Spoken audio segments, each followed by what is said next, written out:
شهباز شریف تی کلم حکومت راغلی دی نو په پښتنو باندې د بمونو بمباری هم کیږي، اپریشن هم ځای په ځای وي. نو زه وایم د عمران خان په حکومت کې پښتون محفوظ نو. یو جنۍ یو کور ته واده شوه، په یو مثال کې به دا سوال ستا پوره شي. نو هغې کور کې اوس موسمي غوندې بوی و. د کتونکو دا وخت کې په شګۍ کې موجود یم حضرت مولانا ډاکټر الهي جان رباني صاحب چې د جمعیت علماء اسلام د 400 امیر هم دی. نو دې وخت کې هغوی ته سوالات هم یږدو. ډاکټر صاحب السلام علیکم. وعلیکم السلام. ډاکټر صاحب څنګه یې؟ خوشحاله اوس، خیر خیریت.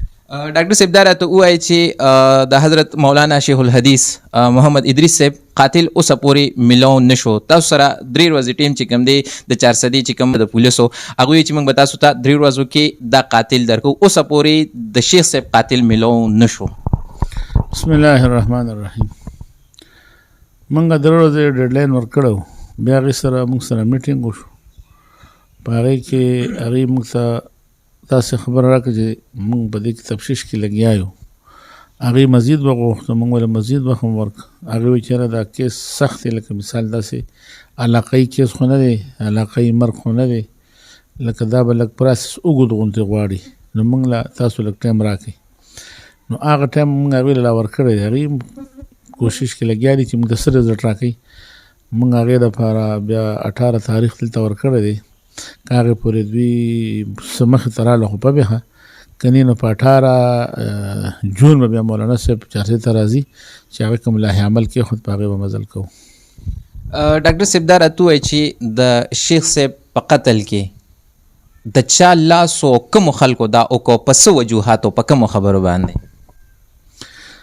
که خلک موږ ته معلوم نو بیا هم دوی ته ولې وي، خو وجه دا ده چې معلومات نشته. او مونږ خو دا سوال دی نه کوو چې ولې دې شهید کړی شو، څه وجه ده، زمونږ د مرګ قصور څه شی دی، شیخ صاحب په څه وجه باندې شهید کړی شو. لکه داسې څه د هغو چا سره، لکه ادارو سره هم د هغه جنګ نه و، مجاهدینو تنظیمونو سره هم د هغه څه داسې اختلاف وي او مسایلې داسې څه نه وي، داسې علاقایي هم د هغه څه دښمني نه وه. هغه یو داسې انسان و چې هغه خو دې څیزونه ډېر لرې و. نو دا سوال خو موږ اوچتو چې یاره دا ولې دا وشو. یو سړی په یو ګراونډ کې اخته وي، نو څه خلکو ته بیا پته لګي چې دې دارو به کړی، دې دارو به کړی، خو دې څیزونه نه پاک دی، ولې داسې وشو. خو زما د سوچ مطابق خپل سیاسي تجزیه دا وایم چې دا هر چا چې کړي، هر ادارې کړي، دا د ملک د امنیت د ختمولو دپاره او دې لپاره کړی چې د ملک امنیت ختم شي. او بعضې خلکو باندې لکه د شیخ صاحب دعوی وکړي شي چې د مذهبي خلکو په دې کې چې کوم دی، بعضې خلکو بې اعتمادۍ پیدا شي. دې شیز دپاره به دا شوي، بل داسې مخکې ته څه نشته.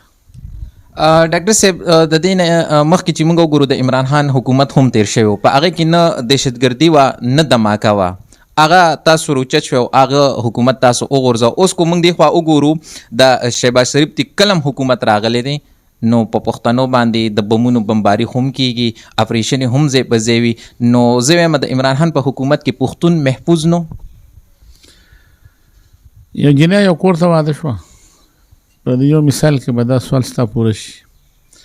نو هغې کور کې اوس موسمي غوندې بوی و. نو هغه جنۍ هغې بوی سره بلده نه وه.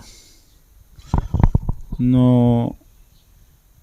څه وخت پس هغه کور کې هغه بوی ختم شو، موسم ختم شو.